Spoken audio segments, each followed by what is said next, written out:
नमस्कार दोस्तों, कैसे हैं आप सभी लोग। मैं आशा करता हूं कि आप सभी लोग बहुत ही अच्छे होंगे। जेएफ लॉ क्लासेस में आप सभी का एक बार फिर से मैं तहे दिल से स्वागत करता हूं।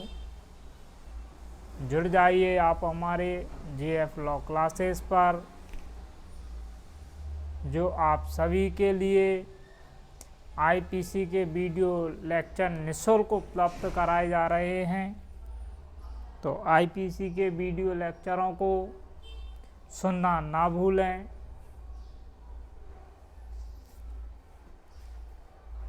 जो लोग नए जुड़ रहे हैं तो उन लोगों को मैं बता दूं कि आप जेएफ लॉ क्लासेस की प्लेलिस्ट में जाएं और वहां पर आपको सारे वीडियो लेक्चर उपलब्ध मिल जाएंगे जो अभी तक पढ़ाए गए हैं। उसमें प्ले लिस्ट में आपको ढूंढने की ज़रूरत नहीं है, इंडियन पेनल कोड लिखा होगा तो वहाँ पर आप जाके इंडियन पेनल कोड के लेक्चरों को देख सकते हैं। अब हम बात करते हैं कि देखिए, आप जब भी किसी भी वीडियो को सुन रहे हैं तो आपको वीडियो को क्या करना है, एंड तक देखना है। देखिए, आप जब भी किसी वीडियो को सुन रहे हैं तो आपको वीडियो कहाँ तक देखना है, एंड तक। आपको किसी भी वीडियो को देख रहे हो भले, जब आप किसी भी वीडियो को एंड तक देखते हैं तब आपको बहुत ही अच्छे तरीके से समझ में आएगा। क्या होगा, समझ में आएगा। ठीक है, तो आपको वीडियो लास्ट तक देखना। और आप जब भी वीडियो स्टार्ट कर रहे हैं तो आपको हेडफोन, पेन, कॉपी, बियर एक्ट इत्यादि चीज़ों को लेकर ही बैठना है। यदि आप इन चीज़ों को लेकर नहीं बैठ रहे हैं तो वीडियो आपकी समझ में तो आ जाएगा, लेकिन इतना नहीं आएगा जितना आपको अच्छी तरीके से आना चाहिए। तो आप वीडियो को इन्हीं सारी बातों को ध्यान में रखते हुए सुने तो आपको वीडियो बहुत ही अच्छे तरीके से आ जाएगा। अब जो हमारा टॉपिक चल रहा था, हम उस अपने टॉपिक पे आते हैं और टॉपिक के ऊपर अपन बात करते हैं। जो हमारा टॉपिक चल रहा था, अध्याय चैप्टर नंबर 11, मिथ्या साक्ष्य के बारे में। काय के बारे में? मिथ्या साक्ष्य के बारे में। अब मिथ्या साक्ष्य के बारे में जो टॉपिक चल रहा था तो इसमें हमने पढ़ लिए थे 91, 192, 193, यानी यहाँ से लेके 195 तक।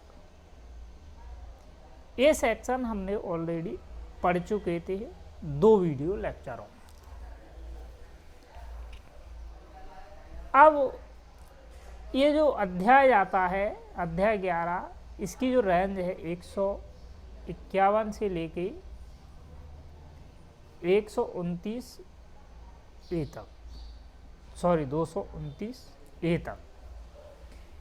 ये हमारा अध्याय 11 यहाँ तक जाता है, 191 से लेके 229 ए तक। देखिए, जो महत्वपूर्ण था, जिसको डिटेल में पढ़ना था, वो हमारे सेक्शन थे 191, 192, 113। ये 3 सेक्शन हमको पढ़ना थी बहुत ही डिटेल में।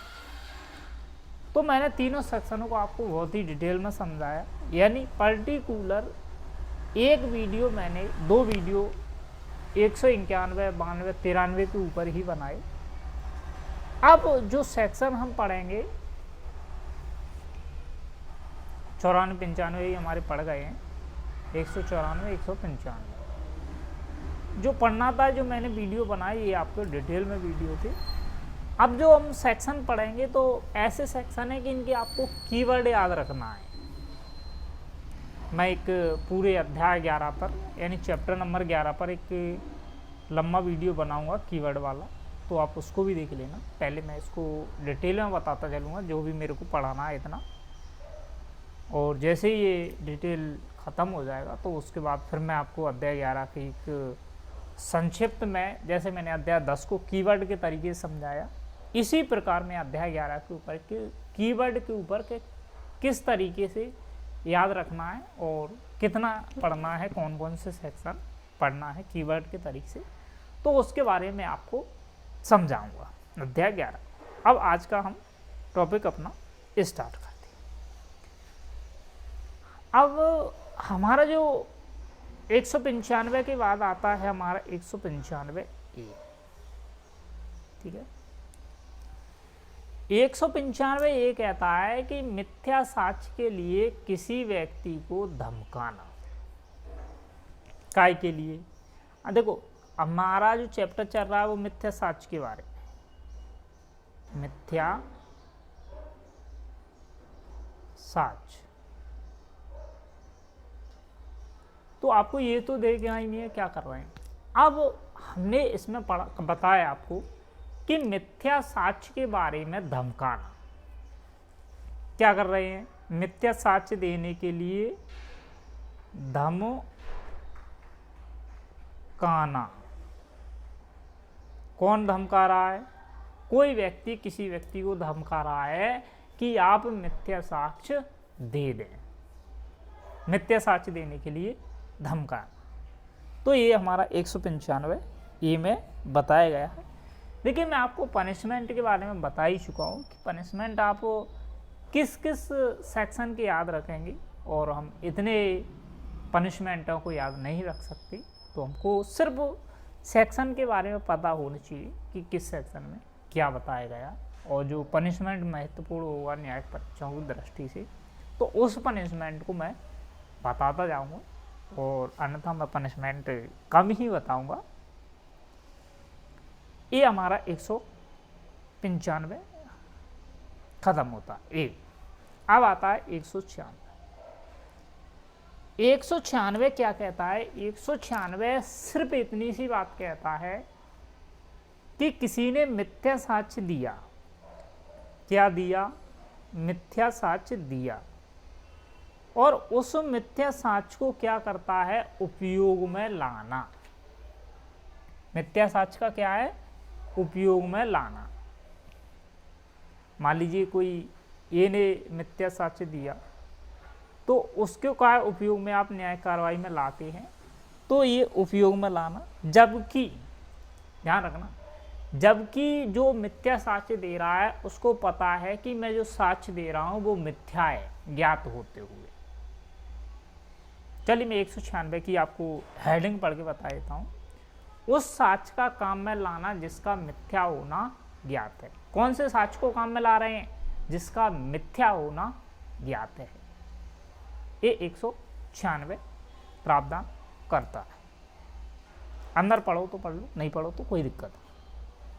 अब देखना इसमें क्या होता है, मिथ्या साक्ष्य देना या गढ़ना, दो चीज़ हम पढ़ते हैं, मिथ्या साक्ष्य देना या गढ़ना। देना 91 में, गढ़ना 92 में। मैं आपको 100 नहीं बोल रहा हूँ, 191 और 192। अब आता है हमारा 97 और 98। इतना ही पढ़ लो, काफ़ी है, ज़्यादा कुछ बताया नहीं गया है इसमें।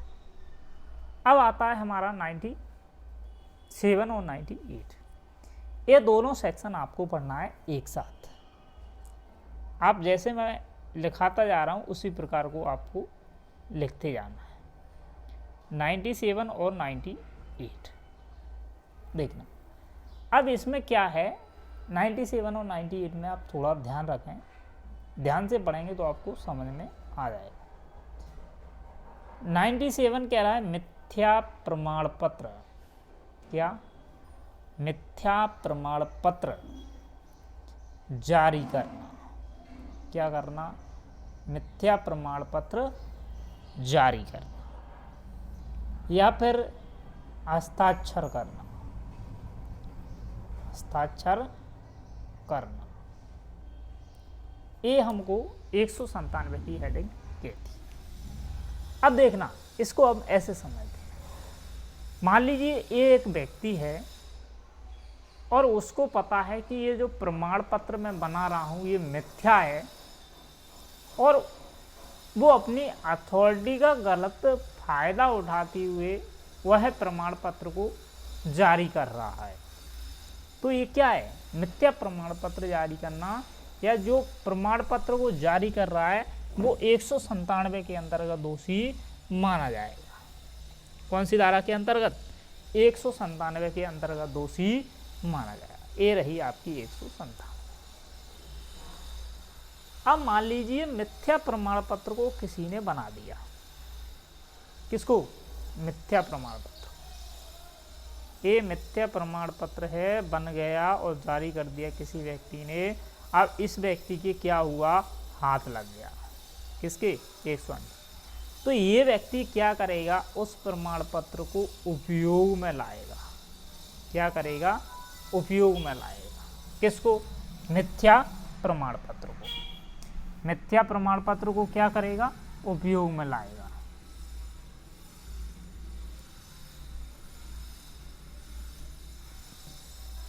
अब जब मिथ्या प्रमाण पत्र को उपयोग में कोई व्यक्ति ला रहा है तो उसके लिए पनिशमेंट होगा कि नहीं होगा? किसके लिए होगा? जो जारी कर रहा है उसके लिए, या जो उपयोग में ला रहा है उसके लिए?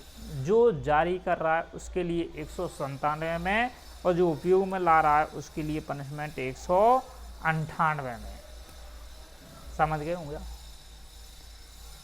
कि किसके लिए 197 में और किसके लिए 198 में। ठीक।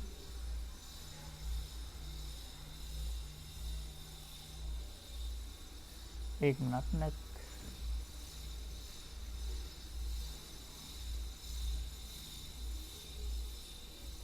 चलिए, ओके। अब मैं आपको कहूँ तो मैं इसके अंदर पढ़ के बता देता हूँ, और नहीं तो आप देख सकते हैं कि अंदर पढ़ने की कोई आवश्यकता नहीं। जो मैंने समझाना चाहिए वो सारी चीज़ों को मैंने आपको बता दी। चलिए मैं एक बार पढ़ के बता देता हूँ 197 और 198 की। पहले आप 197 की हेडिंग देखिए, मिथ्या प्रमाण पत्र जारी करना या हस्ताक्षर करना। तो ये मैंने पूरी आपको हेडिंग लिख के बता दी है। ये हेडिंग क्या है? अब इसके अंदर देखिए, जो कोई मिथ्या प्रमाण पत्र जिसका दिया जाना या हस्ताक्षर किया जाना विधि द्वारा अपेक्षित है, क्या विधि द्वारा अपेक्षित है, या जो तथ्य से संबंधित है वैसा प्रमाण पत्र साक्ष्य के रूप में ग्राह्य है, और यह विश्वास करते हुए कि ये प्रमाण पत्र कैसा है? मिथ्या है। तो 197 के अंतर्गत जो मिथ्या प्रमाण पत्र जारी कर रहा है वह व्यक्ति दोषी माना जाएगा। 198 की हेडिंग और सुनना, प्रमाण पत्र को जिसका मिथ्या होना ज्ञात है और सच्चे रूप से काम में लाना। मान लीजिए कोई प्रमाण पत्र है, आप उसको जारी तो किसी ने कर दिया और किसी व्यक्ति के हाथ में आएगा। जब जारी करेगा तो किसी व्यक्ति का ही होगा प्रमाण पत्र। जब उस व्यक्ति के हाथ में आया तो वह व्यक्ति क्या करेगा? उसका उपयोग करेगा, क्योंकि वो अथॉरिटी द्वारा साइन द्वारा मान्यता प्राप्त है, तो उसमें तो कोई दिक्कत है ही नहीं। तो अब बाद में पता पड़ता है कि ये मिथ्या है। जब चोरी पकड़ी जाती है तभी पता पड़ता है कि ये चोरी है। तो फिर जब उपयोग करते हैं तो 198 के अंतर्गत दोषी माना जाता है। चलिए मैं इसका अंदर पढ़ के बता देता हूँ कि जो कोई किसी ऐसे प्रमाण पत्र को जिसका तात्विक के संबंध में मिथ्या है, मतलब ज्ञान है कि प्रमाण पत्र मिथ्या है, फिर भी यह जानते हुए कि ये मिथ्या प्रमाण पत्र है, फिर भी उसका भ्रष्टतापूर्वक तरीके से उपयोग कर रहे हैं, तो 198 के अंतर्गत दोषी माना जाएगा। कौन? जो उपयोग कर रहा है। अब आपको जैसे मैंने 197 98 पढ़ा है, इसी तरह आपको 199 और 200 पढ़ना है। कौन सा? 199 और 200। ठीक है। अब इसमें क्या है आपको भी पढ़ना है। आपको कीवर्ड में रखना है, ये मैं आपको समझाता चल रहा हूँ। फिर मैं एक वीडियो लेक्चर संक्षिप्त में बताऊँगा जो जल्दी ख़त्म हो जाए। आप इसको क्या है ना थोड़ा पढ़ लेंगे तो जल्दी लंबे समय तक याद बना रहेगा। और मैं आपको संक्षिप्त बता दूँ तो आप वीडियो देखोगे एक बार और समाप्त हो जाएगा। जब क्या है किसी सेक्शन की लंबी बात होती है तो उसको आप याद रख सकते हो लंबे समय तक। और जिस सेक्शन को सिर्फ मैं ये बता दूं कि 199 में घोषणा की जाती है और 200 में इसको उपयोग किया जाता है, ये मैं आपको पढ़ा के निकल जाऊंगा तो आपको ऐसा लगेगा कि बस आप भी ऐसे ही निकल जाएंगे और सेक्शन भी अपनी जगह निकल जाएंगे। तो आपको ऐसा नहीं करना। मैं इन वीडियो लेक्चर को इसीलिए अच्छे तरीके से बता रहा हूँ कि आपको ये लंबे समय तक टिके रहे, क्योंकि इसमें सभी प्रकार के व्यक्ति जुड़े हुए हैं, कुछ न्यायिक परीक्षाओं की तैयारी भी कर रहे हैं, तो सभी के लिए वीडियो उपयोगी है। अब देखना 198 में क्या हो रहा है, कोई घोषणा की जा रही है। कैसी? मिथ्या। घोषणा कैसी की जा रही है? मिथ्या, या कोई कथन किया जा रहा है मिथ्या। तो 199 के अंतर्गत दोषी। अब मान लीजिए कोई घोषणा हो गई, मैं इसको हेडिंग पढ़ के बता देता हूँ एक बार, कि ऐसी घोषणा जिसका साक्ष्य के रूप में विधि द्वारा लाई जा सके किया गया कथन, यानी जो कथन है वो कथन कैसा है? मिथ्या है।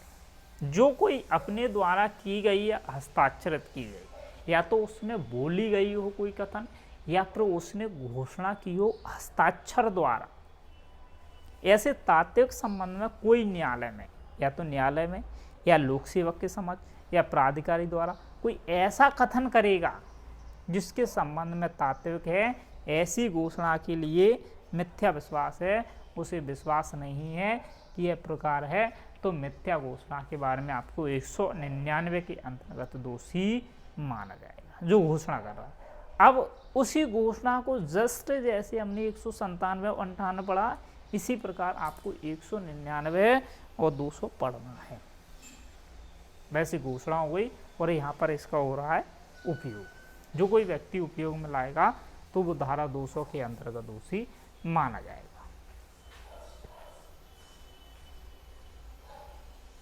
ऐसी घोषणा का मिथ्या होना जानते हुए सच्चे रूप से काम में लाना।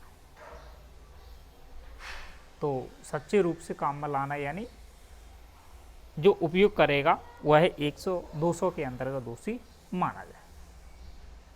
ओके, देखो या आप ऐसे भी याद रख सकते हो उसको कि 196 उपयोग में ला रहे हैं, 198 उपयोग में, 199 यानी जो सम संख्या आ रही है वो क्या है? उपयोग में लाई जा रही है। आप ऐसे भी याद रख सकते हैं इसको। अब देखना, ये आपको समझ में आ गए दोनों सेक्शन। चलिए, इसकी हेडिंग भी क्या पढ़ना है 200 की, तो वो यही है जो मैंने आपको 198 के अंतर्गत बताई। अब आपके लिए मैं 2 सेक्शन फिर लाया। मैं आपको कॉम्बो पैक पढ़ाऊँगा, आपको 2 सेक्शन याद रखना। इससे क्या होता है, आप इंटरलिंक करके पढ़ सकते हो। 2 अभी पढ़ लिए, 2 फिर पढ़ लिए, तो आपको एक के साथ एक फ्री 1-1 चल। अब मैं आपको पढ़ाऊँगा जो मैं बताने जा रहा हूँ, अच्छा सेक्शन है 201 और 204। ये 2 सेक्शन आपको साथ पढ़ना है। आज हमने कितने सेक्शन बता दिए? 196, 193, 197, 198, 199, 200। 6 सेक्शन अभी हम पढ़ा चुके हैं। आपको 6 सेक्शन मैंने 2-2 के तरीके से बताया, तो आप ये समझें कि आपने अभी 3 सेक्शन पढ़े। अब हम पढ़ते हैं 200 और 201। अब पहले मैं आपको एक उदाहरण लिख के बता दूं, उसके बाद आप समझ लें। एक कहानी है कि मान लीजिए एक व्यक्ति है और उस व्यक्ति ने मर्डर कर दिया। क्या कर दिया? मर्डर यानी हत्या कर दी किसी व्यक्ति की। और वह व्यक्ति क्या है, उस बॉडी को जो मरी हुई है या जो डेड पड़ी हुई बॉडी है उसको क्या करता है, विलोपित करता है। यानी उसको जहाँ वह पड़ा हुआ है मरा हुआ वहाँ से हटाकर दूसरी जगह दफनाता है, या ऐसे कह दें कि गड्ढा खोदकर किसी दूसरी जगह पर उस डेड बॉडी को ट्रांसफर कर देता है। तो फिर जो कोई व्यक्ति है जिसने पहले तो हत्या की और हत्या के बाद फिर क्या कर रहा है, साक्ष्य को मिटा रहा है, डेड बॉडी को हटा रहा है।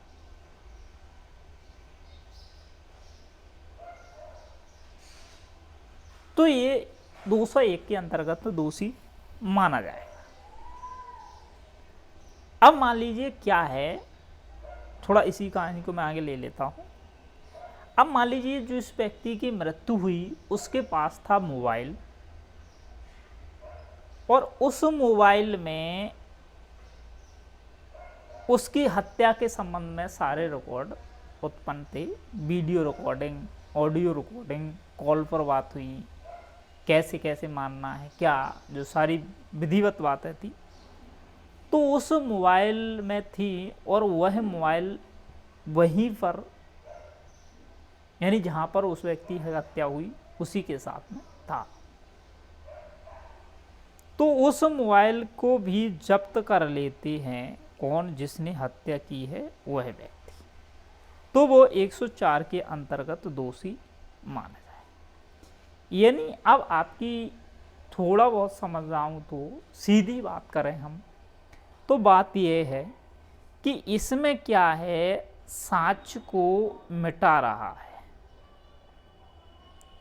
कौन, अभियुक्त, साक्ष्य मिटाना। और इसमें है दस्तावेजों को खत्म करना। दस्तावेज यानी एविडेंस जो भी है तो उसको क्या कर रहा है, विलोपित, विलोपित यानी मिटाना, वो एक ही चीज है, विलोपित करना। ये दो सेक्शन इसके संबंध में प्रावधान करते हैं। अब आपको क्या है, मैंने एक कहानी बताई, यदि आपको ये कहानी याद रहती है